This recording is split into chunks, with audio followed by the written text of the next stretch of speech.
क्योंकि उसकी व्यवसायत्मिका बुद्धि नहीं होती। व्यवसायत्मिका बुद्धि मतलब जिस कार्य को कर रहे हैं उसको करने के लिए फोकस नहीं रहती है, तो व्यक्ति समाधि को प्राप्त नहीं कर पाता है। समाधि का मतलब यह है कि कोई भी चीज, किसी भी चीज में अनडिवाइडेड अटेंशन, उसको समाधि बोला जाता है।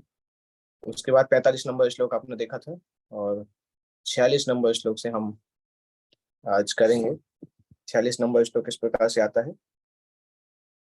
यावानर्थ उदपाने सर्वतः संप्लुतोदके तावान् सर्वेषु वेदेषु ब्राह्मणस्य विजानतः।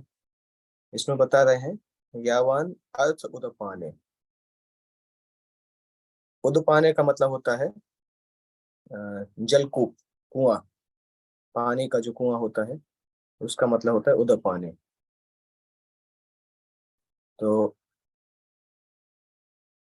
उसमें लिखा है यावान अर्थ उदपाने सर्वथा संप्लुतोदके। एक छोटे से कुएं से जो काम होता है वो काम एक बहुत बड़े तालाब से आसानी से हो जाता है। छोटे से कुएं के पानी को यूज करके जो भी कार्य हम संपन्न करते हैं वो कार्य बहुत आसानी से बड़े जलाशय से प्रारंभ हो जाता है। इन द सेंस बोलने का मतलब ये है कि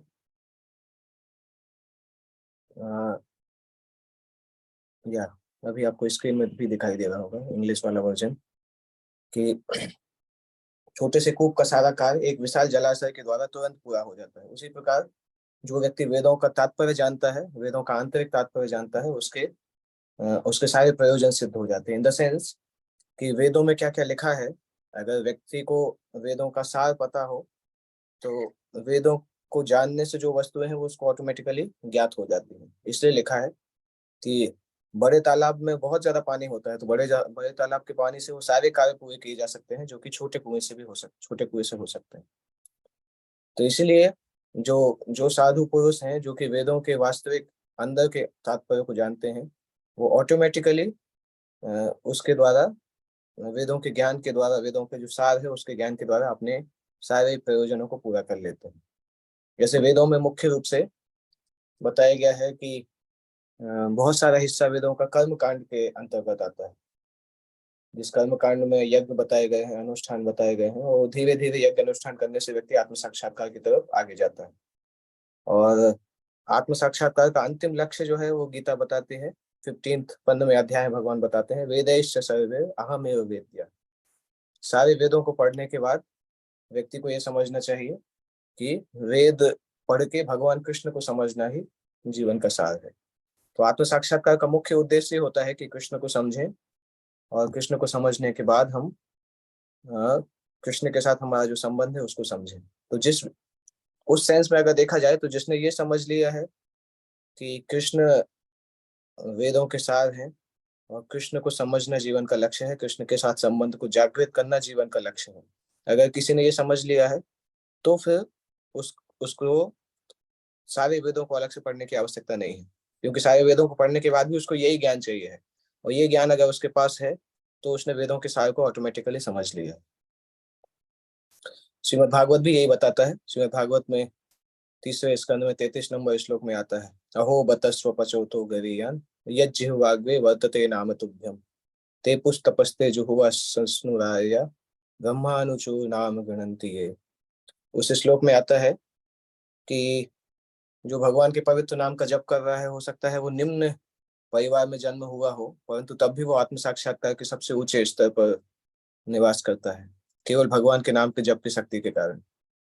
क्योंकि जब कोई व्यक्ति भगवान के नाम का जप ध्यान से करता है, उसका मतलब है कि उसने सारी तपस्याएं संपन्न की हुई हैं, सारे तीर्थ स्थानों में उसने स्नान किया है, सारे वेदों का अध्ययन किया है। तो क्योंकि भगवत नाम का जप करना इन सभी का सार माना जाता है, तो अगर कोई ऑलरेडी भगवत नाम का जप कर रहा है, दैट मीन्स उसने ये सारी वस्तुएं ऑलरेडी अपने आप ही कंप्लीट करके रखी है, ऐसा समझा जाता है। तो इसलिए वेदों के मुख्य उद्देश्य को समझना चाहिए। वेदों में अगर कोई चीजें ऐसी दी गई हैं कि आपको स्वर्ग में जाना है, यज्ञ करना है, तो हमें समझना चाहिए कि ये कर्म कांड का हिस्सा है, क्योंकि स्वर्ग जाएंगे तो भी वापस आना पड़ेगा। तो व्यक्ति को केवल वेदों के बाहरी अनुष्ठानों के प्रति आसक्त नहीं होना चाहिए, वेदों के आंतरिक उद्देश्य को समझना चाहिए, और केवल भोग करने के लिए स्वर्ग जाने की इच्छा नहीं करनी चाहिए। सामान्यतः इस संसार में अभी के समय में वैदिक अनुष्ठानों का इसीलिए किया जाता है कि लोगों को सुख संपत्ति मिले, लोग इंद्र के लोक में जाएं। परंतु ऐसे यज्ञ इस संसार में अभी करना मुश्किल भी है, और ऐसे यज्ञों को करने के लिए बहुत समय की भी आवश्यकता होती है, और यज्ञों के इंग्रेडिएंट्स भी होना चाहिए, वो भी शुद्ध होना चाहिए, नहीं तो उन यज्ञों का फल नहीं मिलता है। तो ऐसे वेदों के उद्देश्य को संपन्न करने के लिए प्रचुर समय, शक्ति, ज्ञान तथा साधन की आवश्यकता होती है, जो कि इस युग में ऐसा कर पाना संभव नहीं है। किंतु वैदिक संस्कृति का परम लक्ष्य भगवान नाम कीर्तन द्वारा प्राप्त हो जाता है, जिसकी संस्तुति पतित आत्माओं के उद्धारक भगवान चैतन्य के द्वारा हुई है। जब चैतन्य महाप्रभु से महान वैदिक पंडित प्रकाशानंद सरस्वती ने पूछा कि आप वेदांत दर्शन का अध्ययन ना करके एक भावुक की भांति पवित्र नाम का कीर्तन क्यों करते हैं, तो उन्होंने उत्तर दिया कि मेरे गुरु ने मुझे बड़ा मूर्ख समझकर कृष्ण नाम कीर्तन करने की आज्ञा दी। और चैतन्य महाप्रभु ने इस प्रकार से बोला, इससे समझना चाहिए कि कलयुग में अधिकांश लोग, अधिकांश मतलब मेजोरिटी ऐसे लोग हैं जो कि वेदों का अध्ययन ठीक तरीके से नहीं कर सकते हैं, क्योंकि वेदों की परंपराएं नष्ट हो चुकी हैं। बहुत कम ऐसे हैं गुरु शिष्य परंपराएं जो वेदों को परंपरा में सिखाते हैं। व्यक्ति के वेदों को सामान्यतः खुद पढ़ने का प्रयास करता है, जिससे वो वेदों के अर्थ को नहीं समझ पाता है। तो कोई भी शास्त्र समझने के लिए गुरु परंपरा की आवश्यकता होती है, अगर वो नहीं होता है तो शास्त्र को समझना कठिन होता है। तो कलयुग में चूंकि उसका स्कोप नहीं है, और विशेष रूप से कलयुग में जो व्यक्ति को तारने वाला जो है, उसको तारक ब्रह्म नाम बोला जाता है, क्योंकि भगवान के नाम जो है व्यक्ति को तारते हैं। तो इसलिए कलयुग में ज्यादातर अधिकांश लोग इस प्रकार से हैं, वेदांत दर्शन समझने के लिए उनके पास पर्याप्त शिक्षा भी नहीं है और प्रशिक्षण भी नहीं मिला है, और इसीलिए वेदांत दर्शन का जो अंतिम उद्देश्य है भगवान के नाम का कीर्तन, वो कलयुग में डायरेक्टली बताया जाता है। इसलिए वेदांत दर्शन के परम उद्देश्य की पूर्ति भगवान के नाम का कीर्तन करने से होती है। और ऐसे हम देखते हैं कि केशव कश्मीरी नाम से एक ब्राह्मण थे जो कि बहुत बड़े विद्वान थे। बाद में जब वो चैतन्य महाप्रभु से मिले तो चैतन्य महाप्रभु ने उनको पहले तो उनको शास्त्रार्थ में डिफीट किया, उसके बाद उनको भगवान के नाम का उपदेश दिया, तो फिर वो भगवान के भक्त बन गए। इसी तरह से प्रकाशानंद सरस्वती का वर्णन यहाँ पे आया है। प्रकाशानंद सरस्वती ने जब उनसे, प्रकाशानंद सरस्वती इतने बड़े साधु थे, मतलब मायावादी विद्वान थे, उनके 60,000 शिष्य थे। चैतन्य महाप्रभु ने उनको शास्त्रार्थ पहले डिफीट किया, उसके बाद उनको भगवान के नाम की शिक्षा दी, तो वो भी भगवान के भक्त बन गए। तो उससे पता चलता है कि सबसे बड़ा वेदांती वो कहलाता है जो कि भगवान के पवित्र नाम का जप करने में आनंद लेता है। अगर कोई भगवान के नाम का जप कर रहा है, दैट मीन्स उसको वेदों के सार का पता चल चुका है। इसलिए अगले श्लोक में फिर भगवान बताते हैं कि आपको कर्म करने का अधिकार है, परंतु कर्म के फल का अधिकार नहीं है। कर्मण्येवाधिकारस्ते माँ फलेषु कदाचन माँ कर्म फल हेतु भू माँ ते संगोस्तु कर्मणि। भगवान बता रहे हैं कर्मणि एव अधिकारस्ते। हे अर्जुन, आपको कर्म करने का अधिकार है, परंतु फल के ऊपर आपका अधिकार नहीं है। आपको कर्म करना चाहिए परंतु फल के ऊपर आपका अधिकार नहीं है। इसीलिए माँ कर्म फल हेतु भू, इसलिए कर्म फल के प्रति आसक्त मत रहो, और कर्म के फलों का, अपने आप को कर्म का फलों का कारण मत मानो, अपने आप को इंस्ट्रूमेंट मानो कि भगवान की खुशी के लिए हम ये कर्म कर रहे हैं, और कर्म के फल को भोगने में आसक्त मत रहो। ये प्रश्न आ सकता है कि अगर कर्म के फल को भोगेंगे नहीं तो उससे फिर क्या मजा आने वाला है, क्योंकि व्यक्ति तो फल के लिए ही कर्म करता है। तो यहाँ पे भगवान सिखा रहे हैं अपनी ड्यूटी के लिए कर्म करो, क्योंकि जो शत्रुगुण में लोग होते हैं वो सेक्रीफाइस करते हैं, खुद कर्म करते हैं जिससे दूसरे को लाभ मिले, तो वो कर्म ज्यादा बड़ा माना जाता है। इसलिए भगवान बता रहे हैं कि कर्म करो और कर्म के फलों को स्वयं मत भोगो, उससे आसक्त मत रहो। तो इसलिए ये श्लोक बहुत इंपॉर्टेंट है।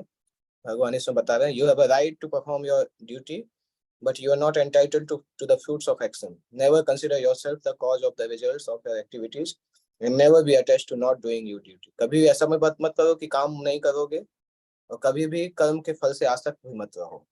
ये भगवान निर्णय दे रहे हैं, और इस तात्पर्य, ये तात्पर्य थोड़ा बड़ा तात्पर्य भी है, इसको हम कल भी कंटिन्यू करते रहेंगे। आज मैं थोड़ा सा डिस्कस करता हूँ। इस तात्पर्य में 3 बातें बताई गई हैं, 3 प्रकार के कर्म जो कि आगे अगले अध्याय में भी आएंगे। एक कर्म, एक अकर्म, एक विकर्म, 3 प्रकार के कर्म बताए गए हैं। तो सामान्यतः विकर्म का मतलब होता है ऐसे कर्म जो कि शास्त्र के विरुद्ध हैं, पाप कर्म। जो कर्म शास्त्र सम्मत नहीं हो उनको विकर्म बोला जाता है। कर्म ऐसा बोला जाता है जो कि प्रकृति के गुणों के आधार पर शास्त्र ने हमें दिए हैं, उनको कर्म बोला जाता है, शास्त्र सम्मत कार्य करना।